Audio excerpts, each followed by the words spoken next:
Hey, how's it going? So if you've been watching my videos for the last little while, you might be aware that I put myself through this 90-day style challenge, and I just finished that last week. So today I thought it'd be fun to talk about everything that I've learned through this challenge about my own style preferences and the effects that the challenge had on my thought process around style and shopping in general, and how the challenge will be shaping my style going forward, at least for the next foreseeable future. So where I originally got this idea from was the 75 Hard Style Challenge that was created by fashion writer Mandy Lee. And this sort of took off on TikTok as of the beginning of 2024. So I'm definitely late to the game here. And the rules are pretty simple. You have to style yourself and document your outfits every day, and you cannot add anything new to your wardrobe for the duration of this challenge. And you should try to organize and clean out your closet during this challenge as well. So the challenge is just really meant to help you hone your style and get you into the habit of shopping your own closet. Now, why I decided to do 90 days instead of 75 days is because I know myself better. And what I mean by that is I knew for sure that there were going to be some days where I just will not be prioritizing style. Like I might have really busy days that start super early. I also had some camping trips planned out throughout the summer where I know for sure I will not be documenting my outfits. I might also have some lazy days or even sick days, right? You just never know. So I decided to create my own rule, and I told myself that I will be documenting 75 days out of the 90 days. So I gave myself like a 15-day buffer. So instead of calling it a 75 hard style challenge, I guess you could call this like a 90 soft style challenge. But I still didn't add anything new to my closet for that full 90-day period. And documenting my outfits wise, I was able to complete 80 out of the 90 days. So I have definitely exceeded my expectations, and I'm very proud of myself for that. The reason why I wanted to do this challenge was because I found myself focusing a bit too much on novelty and adding new items to my wardrobe. And I was spending too much time, like more time than I'd like to admit, on browsing online for new things to buy. So I was developing a pretty bad habit. So I ended up with a closet with a bunch of items that I wasn't fully familiar with.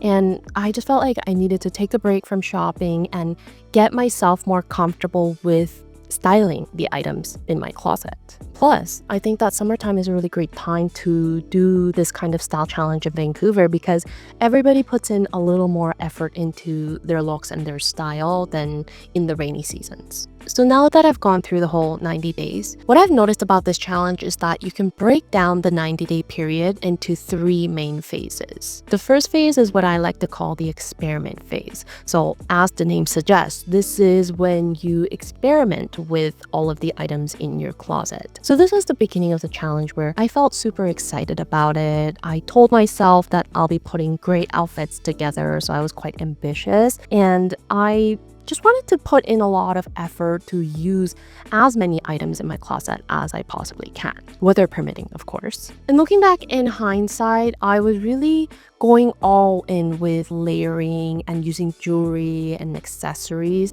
Like I would style myself with a bag every single day, even though on most of those days I wasn't really going anywhere. And I think the word peacocking is such a great word to describe this phase. I think it's just so perfect because the way I was styling myself was in such an ostentatious manner, and I was really focused on trying to make a statement. So I put in a lot of excessive effort into my outfits every day. But this was also the phase where I really started to understand my own preferences. I was getting a better feel of the outfits or the statements that felt really great versus the ones that sort of fell flat. And then the second phase I'd like to call the variation phase. So I was really focused on making tweaks to the outfits that I've already tried out in the experiment phase. And this was where I felt like I gained actual understanding or more in-depth understanding of my own preferences because I was starting to run out of new ideas, but I still felt really ambitious about the whole challenge. So my creativity was really tested here,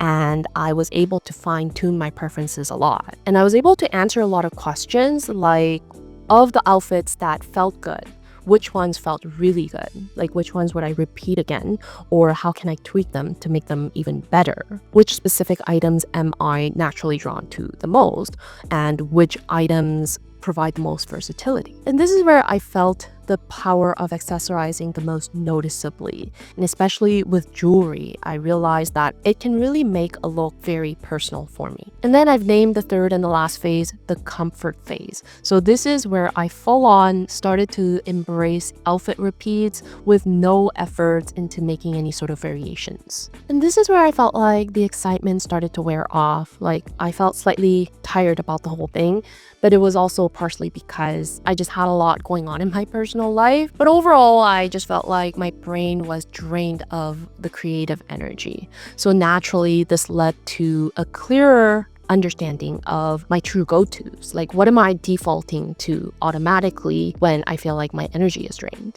And honestly, I found it a little bit surprising to find fewer items and outfits that I would consider my true go-tos or defaults than I had anticipated. Like, I could clearly see a division in my closet between what I would consider my star or ride or die or default pieces versus my meh pieces, and so many items just fell into this meh category that it was a little bit disappointing. With a little bit of exaggeration, I would say that 80% of my clothes I could probably live without. And again, naturally, this is also when I started to browse for new items again to add to my wardrobe once I'm done with the challenge, because now I could clearly identify the gaps. So those were the 3 phases that I've identified throughout this challenge. And because the duration of this was 90 days, I think one might assume naturally that the phases can be equally divided into 30 days. But I actually think that the duration of the phases will vary by the individual, and it'll depend on a few factors. The first factor is how many items do I actually have in my closet, because that will either shorten or lengthen the duration of the experiment phase, especially with the goal in mind of trying to use as many items as you can within your closet. Another factor, I think, is the level of versatility with your items, and that will determine the length of the variation phase. Especially things like number of accessories can impact how many variations of outfits you can make, right? And then another factor could be how many pieces or outfits would I consider my go-tos,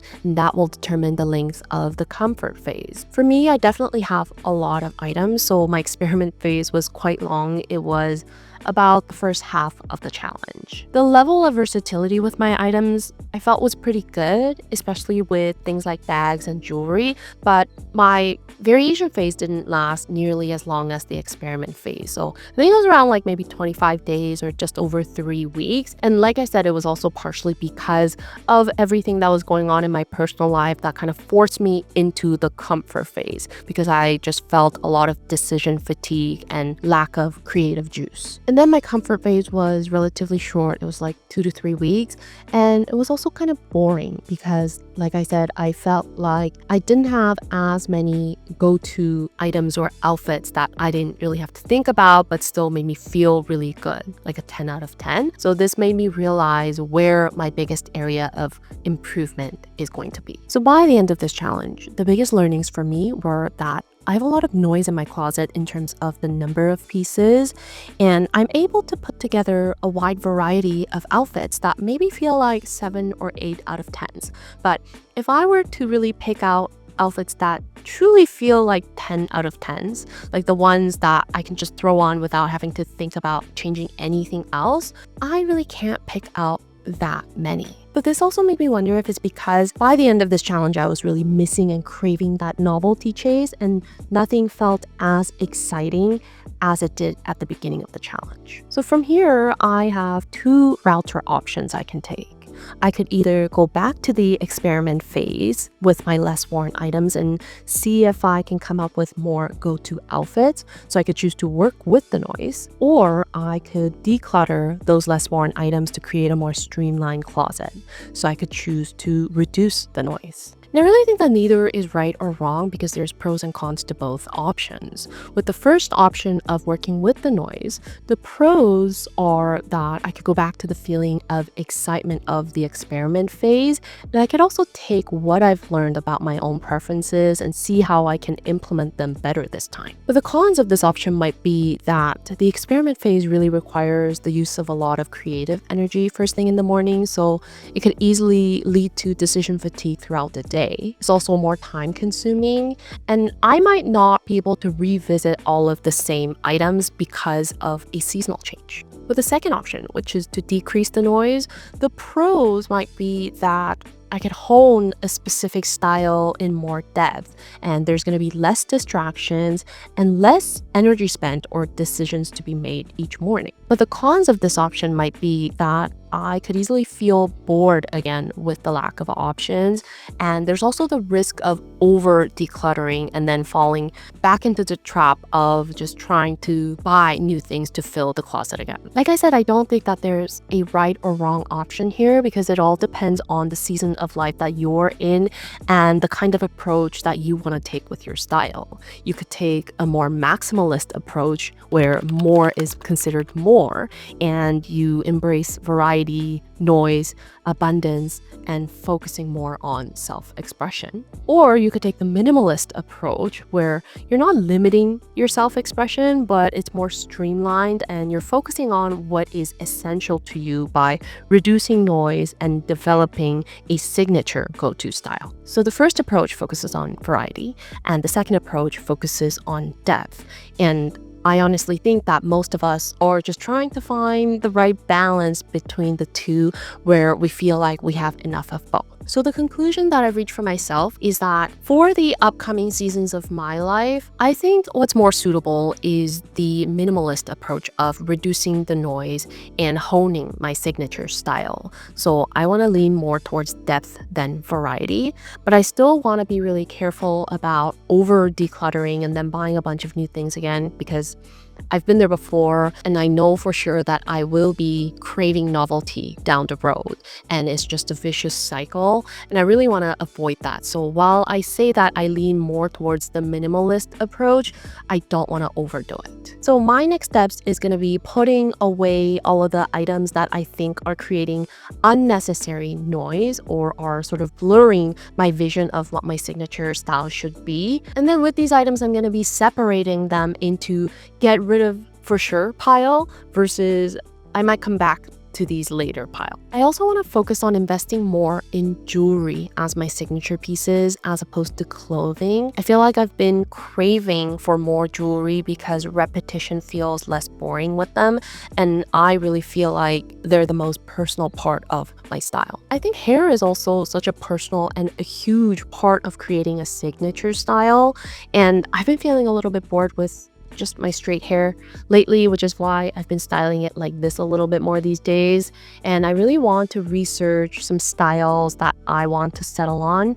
I have a pretty good idea on color, but I just need to revisit things like facial proportions, ease of maintenance, etc. to really land on a style that I know I'll be happy with for a long time. Something that I've realized about my purchasing habits this time around is that I should really stop buying clothes just for the sake of versatility. Like when I am unsure about something, I'll try to convince myself by saying, I'll be able to wear this piece with so many different pieces or in so many different ways. And don't get me wrong, I think versatility is great, but not when you use it as an excuse to buy something that you don't actually love. And I think that's the reason why I ended up with so many pieces that I just feel kind of meh about. So I have to remember and constantly remind myself that I gotta love the piece first in terms of color, fit, silhouette, whatever. And then I gotta think about versatility. So I gotta love it and it's gotta be versatile. Overall, before adding anything new to my closet, I really wanna nail down a clear vision of what I want my signature style to look like. And I've already started working on that by updating my Pinterest board because it felt a little bit outdated after the challenge. And I think that's also a really good sign that the challenge was quite beneficial for me in truly understanding and narrowing down my own preferences. The funny thing is though, I feel like I've known what this vision and this style looked like this whole time. Like I've had the answer inside of my head already, but for some odd reason, I needed to experiment with all of these different styles just to make sure I can rule them out for sure. And of course, this is said a lot more easily in hindsight, but I guess I just needed to visualize what the wrong styles will look like in person to be 100% certain about them. All in all, this was a great way for me to experiment with all of the existing items in my closet and to help me prepare for the upcoming seasons. It's also gotten me thinking a lot about developing a style that I want to be truly remembered by. I know I didn't talk much about the no buy portion of the challenge, and the main goal for me was to just spend less time on my phone browsing for new things to buy. And while I was able to stop doing that, I also just spent more time doom scrolling. So I think I just need to pay more attention to my screen time in general. So it's not necessarily a shopping problem, but it's more a chronically online problem, which is a whole beast of its own that I need to tackle, and I'm working on it. I hope you liked the video. Maybe it gave you some food for thought, or maybe it encourages you to try out this challenge for yourself. Let me know what you think. I'll see you in my next video, and until then, stay unique and stay gorgeous.